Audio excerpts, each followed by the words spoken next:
Okay, folks, today what we're going to do on this flipped classroom is we're going to look at the various features of the quadratic function as a graph and relate how those how the features are related to the coefficients, the letters A, B, and C. Okay, so going back to here, let's go to have the game here. So today in class we went over these three different forms of the quadratic equations. If they're not in your notes now, you're going to want to copy them down. We're going to start with our standard form, y equals ax squared plus bx plus c, and we're going to see how that changes as we change the various parts. So I have here a quadratic. Now, pause the video and see if you can pick out all of the features here. The axis of symmetry, the x-intercepts, the y-intercepts, the vertex, and the end behavior. Hopefully you can get good guesses on all of those. What we're going to do here is I have various sliders that can change the values of A, B, and C. So right now our equation, we have our A is equal to 0.9, our B is equal to 1.8, and C is equal to negative 0.5. Now I didn't expect you to be able to get that just from the graph, but maybe if you had to take a guess, you'd have about those numbers. Okay, so let's start by seeing what happens when we change A. Okay, so I'm going to just incrementally change A, and then you tell me what you see here. Okay. Goes all the way up to 5. Bring it down close to 0. Now we're in the negatives. Keep on going back and forth here. In fact, we can actually hit play, see how it changes pretty incrementally. It's going up to 0 here. Now it's going past 0. So maybe you're asking, the only thing that's changing here about our equation is A. So our B is still 1.8 and our C is still negative 0.5. So one thing I'm noticing here is that as A gets further away from 0, whether it's positive or negative, the graph is getting thinner. Right here, let me move this back to here. And let me see what happens when we get incrementally bigger. Okay.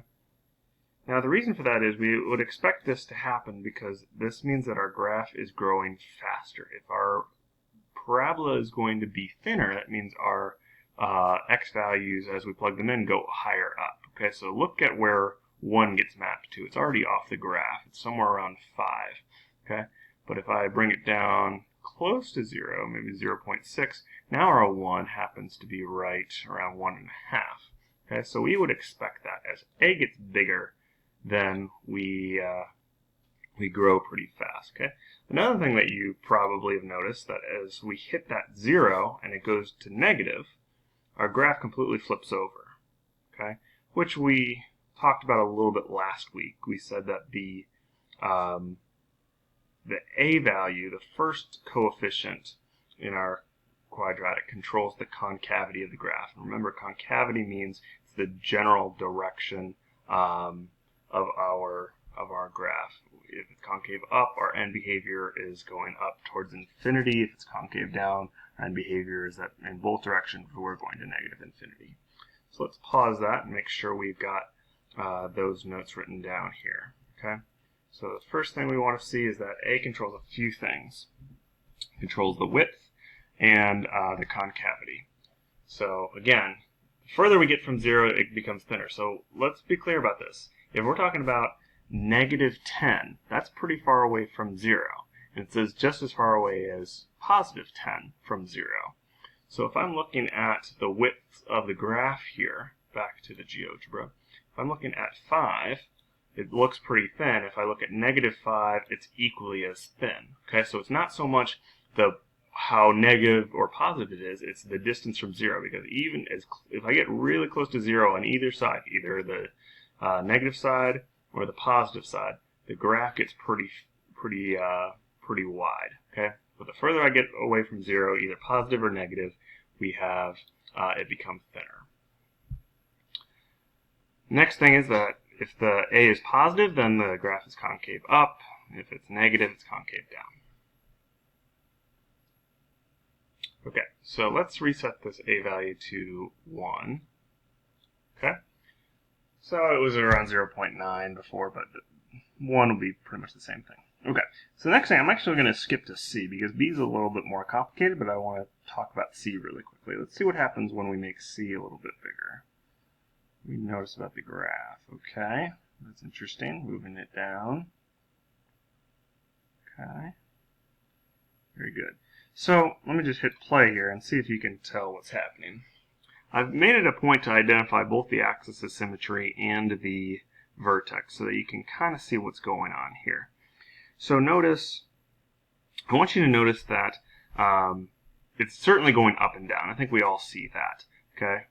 Last week we talked about what the C actually is, and I got you in the habit of saying that the C, the actual value of C, is the y-intercept. Okay, so when I see 4.15 right now, it's going to be right about 4.15 on the graph here. Actually, not about, it's going to be exactly 4.15. Okay, but what happens when I change it? Well, that pulls the whole thing down. It doesn't just kind of stretch or shrink anything. It just pulls the whole thing down. Now, in years past, I've had students look at the top of the graph right here and say, oh, well, hold on, it's making it bigger and smaller as well, isn't it? It has kind of a width control as well. Well, actually, not really. If you kind of look at where the vertex, if you focus it on the vertex, notice that the bottom of the graph doesn't seem to be getting any bigger or wider. Really what's happening here is you're just seeing more of the graph. If I zoom out, this becomes pretty apparent that the graph itself isn't getting very big. It's actually just pulling the whole thing down, and you're seeing a wider gap of it above. So hopefully that's pretty clear that actually moving C, all that thing does is it's move the graph up and down. It's what we call the vertical translation. Okay, so let's pause that, make sure we get that written down here. Okay. So moving on here, C controls the y-intercept and the height of the graph. The first point you should be pretty familiar with. 0th term, the y-intercept, initial value, all of these things mean the same thing. As C gets bigger, the graph moves up, and as C gets smaller, the graph moves down. Now, notice, I think all of you did notice this, that we have the axis of symmetry is completely unaffected by it. If I go back to this graph and hit play again, that orange line, that's our axis of symmetry, has absolutely no movement to it. Now, the vertex, the height of it certainly moves, but we've talked about this, that the axis of symmetry is the same as the x of the vertex.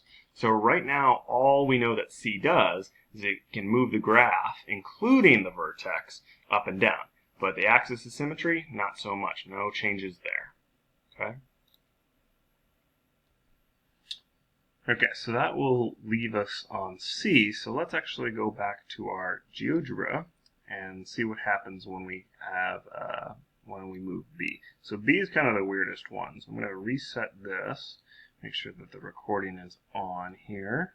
Okay. Let's see. Okay. Okay. So let's look at B. What happens when we mess around with B? Okay. So let's take some guesses here. So first of all, we talked about what happened with A, right? A does control the axis of symmetry. It does moves the vertex. In fact, it moves the vertex up and down, left and right. So that was an important feature here. C, all that did was just move the whole graph up and down.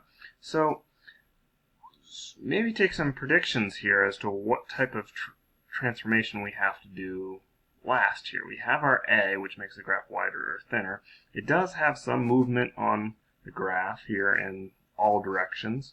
The C just moves it up and down. So in years past, I've had students guess that B strictly moves it to the left and right. But actually, it doesn't quite do that. So let's look what happens here. So I'm going to move that a little bit bigger, see what happens. Okay. So I think this is one of the cooler things that happens with the quadratics here, is that the B value is a little bit of an unknown in terms of what precisely it does. It certainly moves everything up and down. Okay. But what path is that vertex tracing when we do that?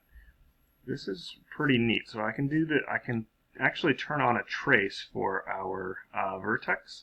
so we can see what happens as we change B. So let's go ahead and do that. Okay. So we can see the path that that vertex is taking. So as you can see, this thing is actually, the path that that vertex is taking is also a parabola. And in fact, if I can pause it right at b equals 0, let's see what I can do here. Okay, right there, you notice that this parabola, this blue parabola that the vertex is tracing here, is the complete reflection of this thing right here. And that's actually an important fact when we go to define a vertex. So right now, if I gave you a graph of a parabola, you should be able to identify the axis of symmetry and the vertex point. But what if I gave you the equation? You'd have to, as of right now, you'd have to go graph it and then pick those points out as best you could. Okay, but there is a faster way, and it involves this letter B, and that's actually our key to it. And the fact that it traces the flip of it is no accident. Okay, so let's go ahead and pause this and make sure we get these notes down here. Okay, so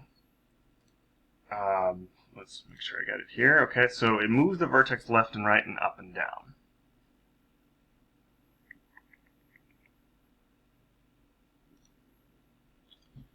Okay, so hopefully we have all of that down. So in this next part of the video, we're going to look at converting from vertex form to standard form.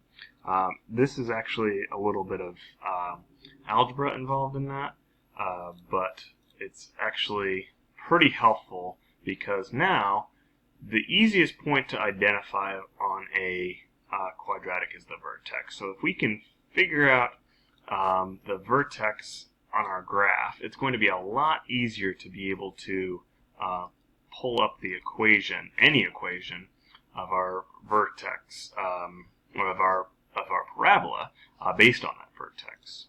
So let's actually, I'm just interested now in just have everything go off at once here. Turn the trace off. That's kind of bizarre.